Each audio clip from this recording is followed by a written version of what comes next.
पहले हमने अंग्रेजों की गुलामी की, अब हम बैंक्स की गुलामी करते हैं। क्रेडिट कार्ड और ईएमआई कल्चर की वजह से हम उन चीजों को भी खरीदते हैं जिनकी हमें कोई जरूरत नहीं है। क्रेडिट कार्ड का बैलेंस खर्चा करते टाइम तो हमें अपने बाप का पैसा लगता है, लेकिन असल में वो बैंक का पैसा है जो अगर टाइम पर नहीं दिया तो बैंक तुम्हारी कह कर ले लेगा। बैंक जानबूझकर हमें मंथली सैलरी से भी ज्यादा क्रेडिट लिमिट देता है ताकि हम अपनी औकात से भी ज्यादा खर्चा कर ले। 15,000 की सैलरी लेने वाला आदमी 10 लाख की कार ईएमआई पे लेके घूमता है। कई महान लोग तो लोन लेकर इन फालतू की एप्स पे सट्टा लगाते हैं। आज की जनरेशन लोन्स पर इतना डिपेंड हो चुकी है कि सेविंग जैसे शब्द तो उनकी डिक्शनरी में है ही नहीं।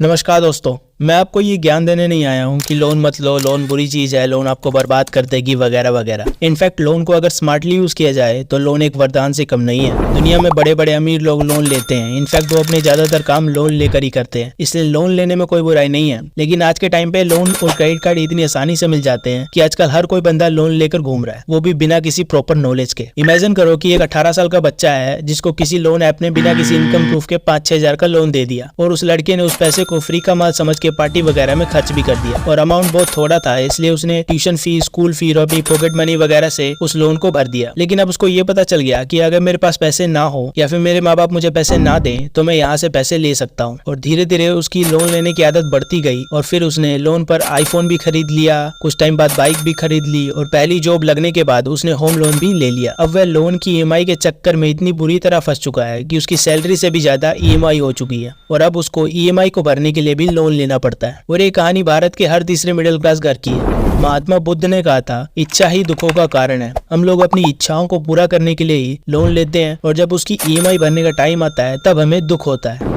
एक मिडिल क्लास आदमी बाइक से लेकर टीवी, फ्रिज तक ईएमआई पे ले लेता है। मुझे तो ये समझ में नहीं आता कि हम मिडिल क्लास लोग सब्जी लेते टाइम तो 10 रुपए भी सब्जी वाले को एक्स्ट्रा नहीं देना चाहते, लेकिन ईएमआई पे सामान लेकर इन बैंक्स को खुशी खुशी 15 से 16% एक्स्ट्रा पैसा दे देते हैं। क्या दिन रात एक करके बैंक को पालने के लिए हम लोग पैसे कमाते हैं? एक 10,000 का टीवी अगर तुम कैश में लोगे तो शायद दुकानदार डिस्काउंट वगैरह लगाकर वो तुम्हें 9,000 तक का भी दे दे। लेकिन अगर उसी टीवी को तुम ईएमआई पे लेना चाहोगे तो इंटरेस्ट, प्रोसेसिंग फीस और भी टैक्स वगैरह जोड़कर वो टीवी तुम्हें 12,000 तक का पड़ेगा। यानी 10,000 के ऊपर बैंक को हम खुशी खुशी 2,000 गिफ्ट में दे देते हैं। एक 60-70 हजार की बाइक भी ईएमआई पे 1 लाख की पड़ती है जाके। अब तुम में से कुछ लोग सोचेंगे कि एक साथ हमारे पास इतने पैसे होते ही नहीं है कि हम कोई भी सामान खरीद सकें, इसलिए हमें मजबूरी में चीजें ईएमआई पर खरीदनी पड़ती है। तो मुझे एक बात बताओ, हमारे दादा परदादा के टाइम पर ईएमआई और लोन का कल्चर इतना नहीं था, तो क्या वो लोग नहीं जी पाते थे? क्या वो लोग अपनी जरूरत के सामान नहीं खरीदते थे? अबे अगर पैसे नहीं है तो मत खरीदो ना, पहले पैसे जमा कर लो। हर महीने 5,000 भी जमा करोगे तो 1 साल में तुम बाइक ले सकते हो। और जब तक पैसे नहीं जमा होते तब तक साइकिल पर घूमो। इसका कोई मतलब थोड़ी ना है कि सैलरी है 15,000 की, बुलेट लेके घूम रहे हो तुम 1.5 लाख का ईएमआई पे। किस्तों पे चाहे कितनी भी बड़ी गाड़ी ले लो, औकात तो 15,000 महीने वाली ही रह जाएगी ना। और 1 साल तक सब्र नहीं कर सकते तो कमाई बढ़ाओ ना। किसने रोका है तुम्हें और पैसा कमाने से? गधे की तरह सुबह से शाम तक काम करके इन बड़ी बड़ी बैंक्स को पालने से कोई फायदा है? अकाउंट खुलवाने जाओगे तो 1 गिलास पानी तक नहीं पूछेंगे ये लोग। इस लोन के मायाजाल को समझो मेरे भाई। हमेशा अपने आप से पूछो कि बैंक को मैं 1 रुपए भी फालतू क्यों दूं।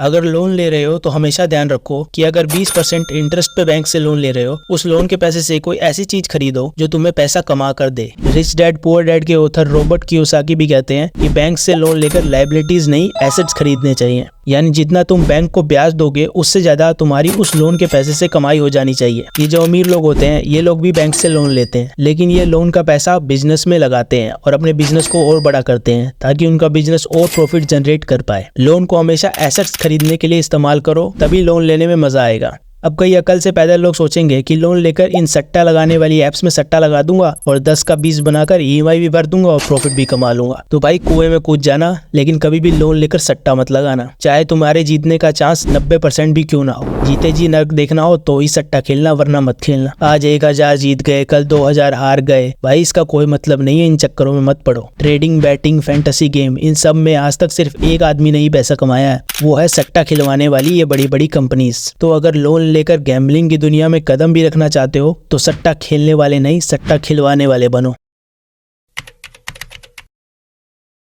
कुछ ऑफर्स और कैशबैक का लालच देकर बैंक्स 15,000 की सैलरी वाले आदमी को 1 लाख की लिमिट का क्रेडिट कार्ड दे देते हैं। अब जो आदमी 15,000 में अपने महीने का काम चला रहा था, एक्साइटमेंट में आकर वो तो ज्यादा खर्चा कर ही देगा।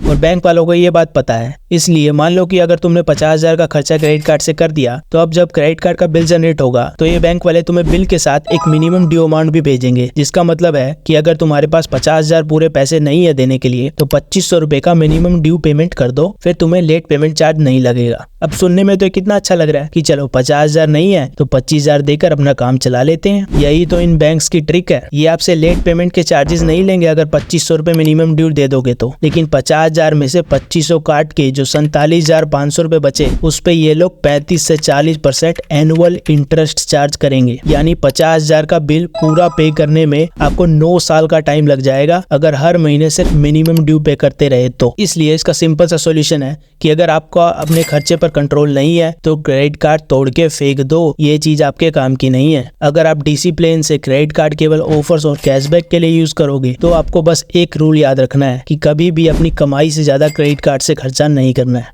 अगर आपको नहीं पता कि कौन सा क्रेडिट कार्ड सबसे ज्यादा ऑफर और कैशबैक देता है, तो आप इस वीडियो का डिस्क्रिप्शन चेक कर लेना। वहां मैंने सभी बेस्ट क्रेडिट कार्ड्स के अप्लाई करने के लिंक्स दे दिए हैं। अब मार्केट में एक नई बीमारी भी आ चुकी है जिसका नाम है बाय नाउ पे लेटर, या फिर पोस्ट पेड लोन, या फिर इंस्टेंट क्रेडिट लाइन। इन सब के नाम अलग अलग है लेकिन काम इनके सब एक ही है। कुछ शॉपिंग और बिल पेमेंट वेबसाइट आपको 10-12 हजार की क्रेडिट लिमिट प्रोवाइड कर देती है, जिसको आप इनकी वेबसाइट पर कोई प्रोडक्ट लेने या फिर बिल पेमेंट के लिए यूज कर सकते हो। यानी कि आप एक दुकान पे जाते हो तो आप 1000 रुपए का सामान खरीद रहे हो, तो दुकानदार आपसे कहता है भाई आप 5000 का सामान खरीदो ना, आपके पास 4000 और एक्स्ट्रा नहीं है तो मैं दे देता हूँ, लेकिन आप सामान जरूर 5000 का हमारी दुकान से खरीदो। कुल मिला के ये लोग आपके दिमाग में इल्यूजन क्रिएट करते हैं कि आपके पास पैसे हैं और आप और सामान भी खरीद सकते हो, और हम लोग बेवकूफों की तरह जहाँ 1000 रुपए का सामान खरीदना था वहाँ 5000 रुपए का खर्चा कर देते हैं, और फिर महीने के एंड में सोचते हैं कि एक्स्ट्रा खर्चा कैसे कर दिया। इस बाय नाउ पे लेटर के जाल से बचने के लिए हमेशा उन चीजों को खरीदो जिसकी आपको सच में जरूरत है, और हमेशा ये ध्यान रखो कि ये जो क्रेडिट लिमिट आपको इंस्टेंट दे रहे हैं ये आपका पैसा नहीं है, ये इन कंपनीज का पैसा है जो आपको फ्यूचर में वापस भी करना पड़ेगा। इसी के साथ आज का ये एपिसोड यहीं तक खत्म करते हैं। सब्सक्राइब करना या ना करना आपकी मर्जी है, बस नाम याद रखना। फिर मिलेंगे एक नए एपिसोड के साथ।